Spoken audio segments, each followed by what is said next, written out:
Using ChatGPT, I coded this website in 20 minutes. Without ChatGPT, it would have been 10 hours.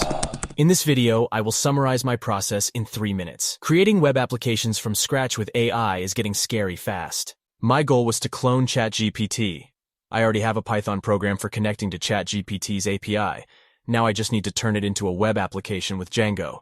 Django is a tool that helps you easily create websites with Python by providing a structure for organizing your code and handling common tasks, like making web pages talk to databases.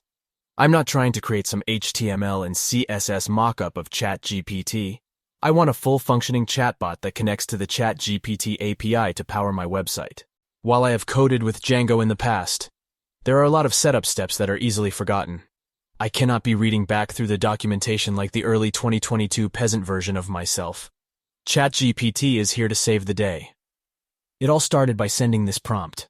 I explained what I wanted in detail and then pasted the Python program I wanted to create a web interface for. Now, it's time to mindlessly go through the instruction. No time to think. This is 2023. Once I hit the last instructions, run the server. My terminal output this error message longer than any book I have read since college. Well, this is unreal. I sent a prompt expecting a money printer that would put OpenAI out of business and didn't get it. So I will deploy some big brain developer skills, copy and paste. No context given on my part. ChatGPT knows what we are doing. My AI overlord forgot an import statement. After getting the error message, ChatGPT solved the bug, first try.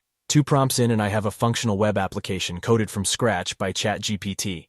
It can take a prompt and return the response from OpenAI's GPT 3.5 Turbo API. Let's be honest though. This site looks like some shit made in a 9th grade computer class. So in the most intellectually deficient way possible, I asked ChatGPT to help me start styling the website to look like ChatGPT. That's better, but nowhere near what I want.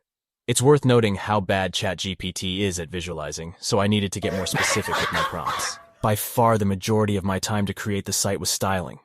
Though, I have to say, as someone who hates how slow writing CSS can be, prompting ChatGPT creates a key for sanity. It took 4 total prompts.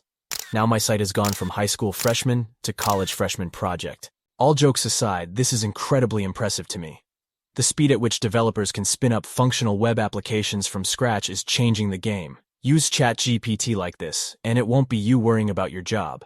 It will be your boss. If we don't sleep on AI, maybe AI won't forever sleep our career. Tools like ChatGPT are actually turning out to be assets for young entrepreneurs and intelligent employees to get ahead. Why worry about bosses needing less employees to create profit, when firing our boss is easier than ever? You are done. Fired. Even if your goal is to be an employee, using AI seems to be the more productive reaction than fearing AI. Automating tasks that bog us down on our career and creative goals with artificial intelligence is the future. Now, I am going to ask ChatGPT to automate the ability to predict when my neighbor will mow their lawn, so I can schedule sleep accordingly. This has been AI Austin. I will see you in the next one.